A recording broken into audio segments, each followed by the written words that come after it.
Hello दोस्तों, स्वागत है आप सभी का फिर से एक बार आपके अपने YouTube चैनल में जिसका नाम स्टडी माफिया है। दोस्तों, आज की इस वीडियो में मैं आपके लिए बहुत ही इंपॉर्टेंट क्वेश्चन आंसर के बारे में बात करने वाला हूं।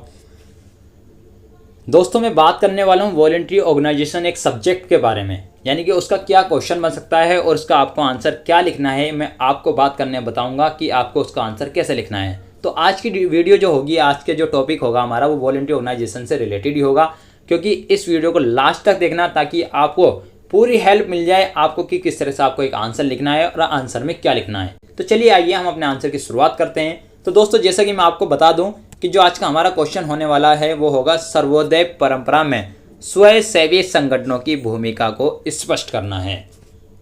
जी हाँ, यानी कि जो सर्वोदय परंपरा थी उसमें जो स्वयंसेवी संगठन थे उनकी क्या भूमिका रही है उसको हमें बताना है आज। तो चलिए हम आंसर की शुरुआत करते हैं, जिसमें हम लिखेंगे परिचय में कि समाज में कुछ ऐसे लक्षण होते हैं जिन्हें प्राप्त करने के लिए स्वैच्छिक संगठनों की भूमिका महत्वपूर्ण होती है। यह संगठन समाज में सुधार और परिवर्तनों के लिए अनेक कार्य करते हैं तथा स्वतंत्रता के 70 साल बाद भी सरकार गरीबी, अशिक्षा आदि समस्याओं को दूर करने में सफल नहीं हुई। अतः स्वैच्छिक संगठन सरकार की सहायता करते हैं।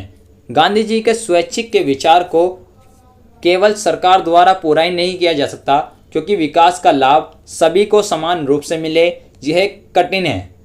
देश का विकास वास्तव में सभी का विकास नहीं है, क्योंकि समाज के बहुत सीमित वर्ग को ही इसका लाभ प्राप्त होता है।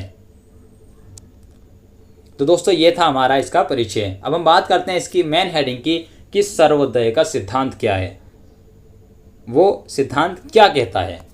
इसमें हम लिखेंगे कि गांधी का सर्वोदय का सिद्धांत जॉन रस्किन से प्रभावित था।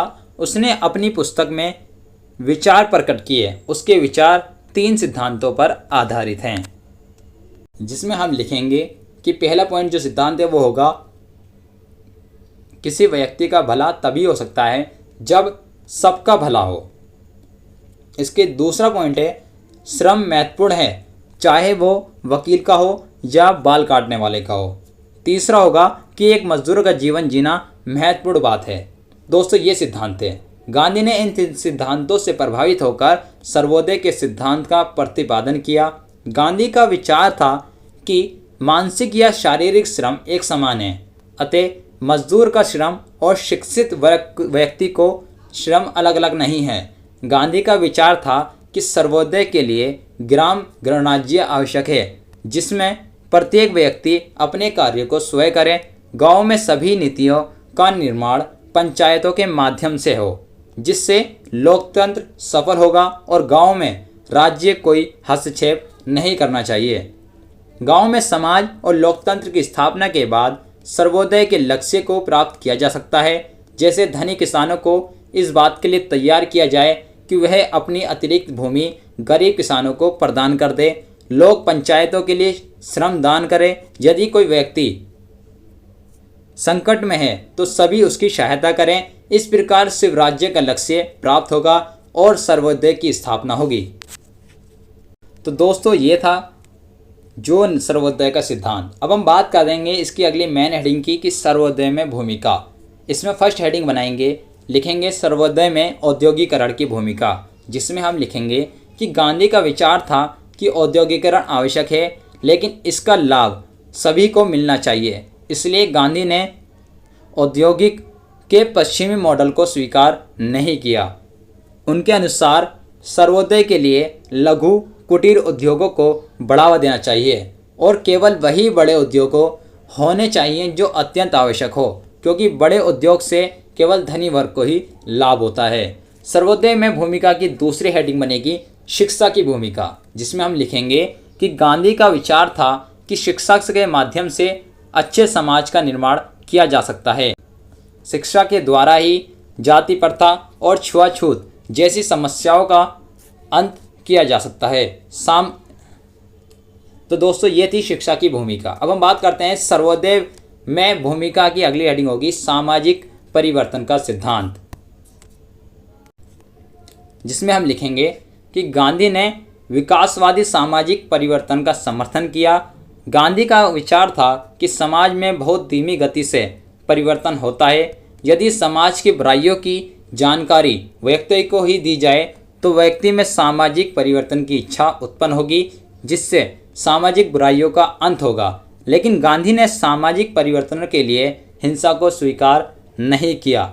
उनका विचार था कि लोगों के विचारों को बदलकर समाज में परिवर्तन किया जा सकता है, जैसे भूदान आंदोलन, चिपको आंदोलन, सर्वोदय और स्वैच्छिक संगठन। तो पहले हम बात कर लेते हैं कि भूदान आंदोलन क्या था। मैं आपको छोटा सा बता देता हूँ कि इसमें क्या सहयोग रहा।